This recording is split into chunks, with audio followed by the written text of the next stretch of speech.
ఏలూరు జిల్లా జంగారెడ్డిగూడెంలో మద్యమత్తులో ఓ వ్యక్తి అతడి రెండో భార్య ఆమె పిల్లలను చిత్రహింసలకు గురిచేశాడు.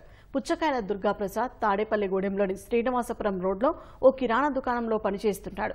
అతడికి గతంలో ఓ మహిళతో వివాహమైంది. ఆమె నుంచి విడిపోయి 18 నెలల కిందట జ్యోత్స్నను రెండో వివాహం చేసుకున్నాడు.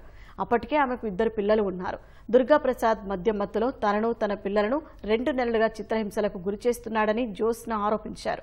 శుక్రవారం తీవ్రంగా గాయపడిన చిన్నారులతో ఆమె ఆసుపత్రికి వచ్చారు. ఆసుపత్రి సూపరింటెండెంట్ చిన్నారులకు చికిత్స అందజేశారు. ఐసీడీసీ సీడీపీఓ ప్యూలా చిన్నారులను పరామర్శించారు. ఘటనపై జిల్లా బాలల రక్షణాధికారి సూర్య చక్రవేడి ఐసీడీఎస్ పీడీ శారదకు సమాచారం ఇచ్చినట్లు తెలిపారు.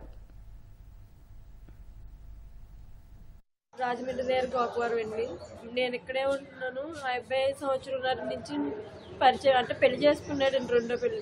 కానీ చేసుకున్న కాడి నుంచి కూడా నాకు సుఖం లేదండి, పిల్లలకి సుఖం లేదు. అంత బాగా తాగేసి వచ్చి పిల్లల్ని కొడతానే ఉంటాడు. పిల్లల్ని నన్ను అడ్డం వెళ్ళడానికి నన్ను కొడతాను. అతను కాదండి పిల్లలు మా చేసుకున్న ఆయనకి పుట్టిన పిల్లలండి. నేను ఎన్నిసార్లు వదిలేసి వెళ్ళిపోయినా కానీ అక్కడ పడితే అక్కడికి వచ్చేసి అక్కడ కూడా గొడవలాడి తీసుకొచ్చాడు. నాకు కావాలి అది ఇది. తీరా ఇంటికి వచ్చిన తర్వాత 2 నెలలు 3 నెలలు బాగా చూడడం, తర్వాత తాగేసి వచ్చి కొట్టడం తిట్టడం అండి. ఇంట్లో సామాను అది నాశనం చేసాడు. పిల్లలంటే ఇష్టం లేదండి ఆ అబ్బాయికి. అంతమాను పిల్లల్ని ఏదో అంటా ఉంటాడు, తిడతా ఉంటాడు, కొడతా ఉంటాడండి. సొంత తండ్రి అయితే కాదండి. సంవత్సరంన్నర అయిందండి పెళ్లి చేసుకుని.